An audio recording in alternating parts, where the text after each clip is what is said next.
Halo, perkenalkan, nama saya Ranti Retno Wulan. Di sini saya akan menjelaskan mengenai manajemen produksi. Manajemen produksi adalah proses perencanaan, pengorganisasian, pengendalian, dan pengawasan terhadap semua aktivitas yang berkaitan dengan produksi barang atau jasa.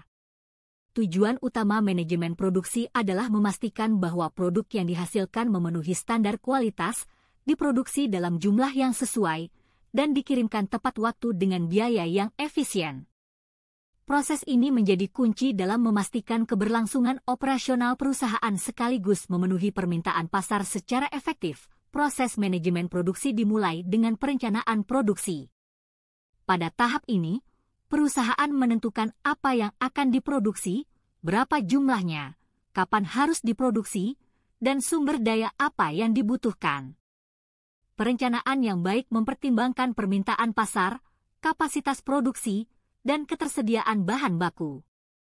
Selanjutnya, tahap pengorganisasian melibatkan alokasi sumber daya seperti tenaga kerja, mesin, dan bahan baku untuk memastikan kelancaran proses produksi. Tahap berikutnya adalah pengendalian produksi. Ini melibatkan pemantauan terhadap setiap proses produksi untuk memastikan semuanya berjalan sesuai rencana.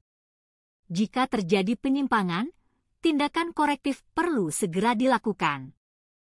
Pengendalian juga mencakup pengawasan kualitas, di mana setiap produk yang dihasilkan diperiksa untuk memastikan bahwa standar kualitas telah terpenuhi.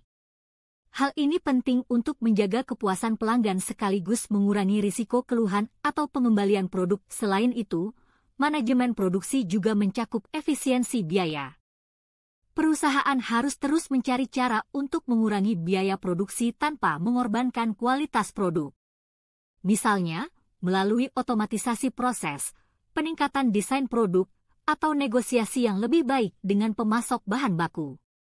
Dengan demikian, perusahaan dapat tetap kompetitif di pasar yang dinamis. Manajemen produksi tidak hanya berfokus pada barang, tetapi juga pada jasa. Dalam produksi jasa, perhatian utama terletak pada manajemen waktu, keterampilan tenaga kerja, dan pengalaman pelanggan. Contohnya, perusahaan transportasi harus memastikan layanan yang cepat dan efisien, sementara restoran harus memastikan penyajian makanan yang tepat waktu dan berkualitas. Kesimpulannya, manajemen produksi adalah tulang punggung operasional perusahaan. Dengan mengelola setiap aspek produksi secara efektif, perusahaan dapat mencapai efisiensi, menjaga kualitas produk, dan memenuhi kebutuhan pasar. Semua ini berkontribusi pada keberlanjutan bisnis di tengah persaingan yang semakin ketat.